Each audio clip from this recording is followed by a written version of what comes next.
नमस्कार, आप देख रहे हैं 7 टीवी। मैं हूं आपके साथ सुशील गिरीश। आज की बात शुरू करने से पहले एक शेर सुनिए। जुबान खोलो तो इल्जाम, जुबान बंद रखो तो सवाल। ये कैसा दस्तूर है भाई कि हर हाल में मुश्किल हाल। क्यों सुनाई ये शेर? क्योंकि आज बात हो रही है एक ऐसे सवाल की जो पिछले 12 साल से पूछा जा रहा है और जवाब अब तक नहीं आया। सवाल है, हमारे प्रधानमंत्री दुनिया भर में जाते हैं, भाषण देते हैं, तालियां बटोरते हैं, मगर खुली प्रेस कॉन्फ्रेंस से इतना परहेज क्यों?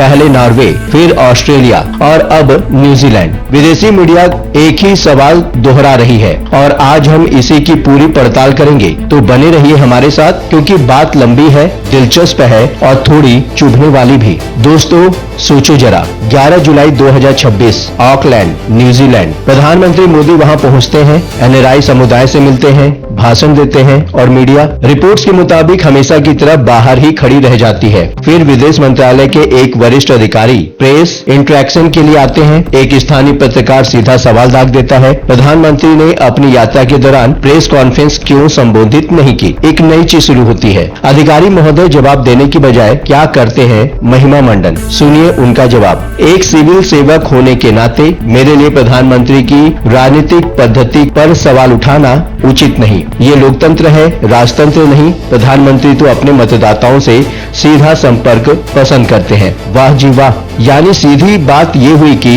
गांव देहात के ग्रामीण मतदाता बिचौलिए यानी मीडिया के जरिए बात करना पसंद नहीं करते। तो भाई गलती किसकी निकली? इन गवारों की, जिन्होंने मनमोहन सिंह को नहीं रोका, वाजपेयी को नहीं रोका। सिर्फ खैर छोड़िए, आप समझदार हैं। एक शेर और याद आता है, जवाब देने से डर लगे तो तारीफों की चादर तान दो। सवाल गुम हो जाए भीड़ में, बस इतना सा काम कर दो। अब जरा तुलना करते हैं। आप जानते हैं क्या, मनमोहन सिंह जी ने 2004 से 2014 के बीच रिपोर्ट्स के अनुसार 117 बार प्रेस से बातचीत की थी। वाजपेयी जी ने भी अपने कार्यकाल में कई बार मीडिया को संबोधित किया था। और अपने घर की बात छोड़िए, जरा बाहर झांकिए। अमेरिका के राष्ट्रपति साल में 20 से 30 प्रेस ब्रीफिंग करते हैं। ऑस्ट्रेलिया के प्रधानमंत्री लगभग हर हफ्ते मीडिया से रूबरू होते हैं। और यहाँ एक ऑस्ट्रेलियाई पत्रकार ने लाइव टीवी पर दावा किया कि पिछले 12 साल में प्रधानमंत्री मोदी ने भारत में एक भी खुली प्रेस कॉन्फ्रेंस नहीं की। इसके बजाय आरोप है कि वे पहले से तैयार स्क्रिप्टेड इंटरव्यू पर निर्भर रहते हैं। सोचो जरा, क्या ये सिर्फ इत्तेफाक है या कोई सोची समझी रणनीति? आपको याद होगा नॉर्वे की घटना, जब वहां के एक पत्रकार ने पूछा कि प्रधानमंत्री मोदी दुनिया की सबसे स्वतंत्र प्रेस से कुछ सवाल क्यों नहीं लेते। विदेश मंत्रालय के एक अधिकारी ने जवाब में फिर वही किया, तथ्य की जगह महिमा मंडन। और उसके बाद रिपोर्ट्स के मुताबिक उस पत्रकार को ऑनलाइन उत्पीड़न झेलना पड़ा, धमकियां, सोशल मीडिया पर अस्थायी सस्पेंशन। जबकि नॉर्वे प्रेस स्वतंत्रता सूचकांक में दुनिया में पहले स्थान पर है। भाई ये बात तो अपनों को पची नहीं। कुछ न्यूज चैनलों पर आरोप है गोदी मीडिया वाले भाई बहन ट्रोलिंग पर उतर आए। नाम नहीं लूंगा, आप समझदार हैं। सवाल पूछने वालों को दबाया जा सकता है, मगर सवाल कभी दबता नहीं, ये याद रखना है। चलिए एक और किस्सा। 22 जून 2023 व्हाइट हाउस संयुक्त प्रेस कॉन्फ्रेंस। पत्रकार सबरीना सिद्दीकी ने भारत में मुस्लिम और अन्य धार्मिक अल्पसंख्यकों के अधिकारों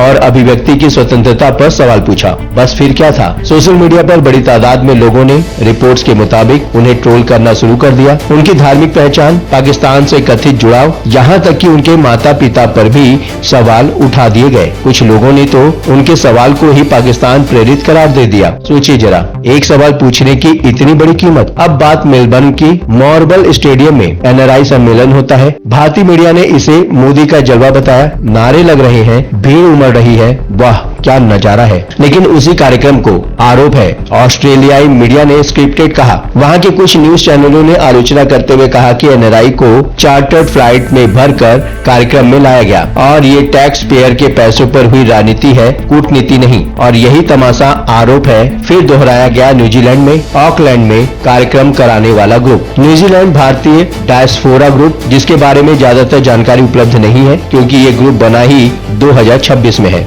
एक सवाल दिल पर हाथ रखकर पूछिए अपने आप से, इन विदेश यात्राओं का फायदा आम भारतीयों को कितना मिला है? अब आती है सबसे गंभीर बात, यहाँ हंसी मजाक छोड़ देते हैं, जरा गौर से सुनिए। प्रधानमंत्री न्यूजीलैंड में भारत की एक्सपोर्ट ताकत की बात करते हैं, लेकिन वहाँ भारतीयों पर हो रहे हमलों पर कितनी बात होती है। न्यूजीलैंड पुलिस के हेड इंसिडेंट रिकॉर्ड्स के मुताबिक जनवरी 2022 से अक्टूबर 2025 के बीच दक्षिण एशियाई समुदाय से जुड़ी करीब 4767 नस्लीय प्रेरित घटनाएं दर्ज हुई हैं और इनमें सबसे बड़ा हिस्सा भारतीयों के खिलाफ हिंसा का ही बताया गया है। और ऑस्ट्रेलिया में भी रिपोर्ट्स के मुताबिक भारतीय छात्रों को कुछ ऐसी ही चुनौतियों का सामना करना पड़ता है। साथ ही ऑस्ट्रेलिया सरकार ने छात्र वीजा नियमों में बदलाव करते हुए भारत को असेसमेंट लेवल 3 यानी हाई रिस्क श्रेणी में डाल दिया है और वीजा फीस भी बढ़ा दी गई। तो सवाल ये उठता है, जलवा तो बहुत शानदार दिखता है टीवी पर, मगर जमीनी हकीकत में आम भारतीय को, चाहे छात्र हो या प्रवासी, इसका फायदा कितना मिलता है? डंका बज रहा है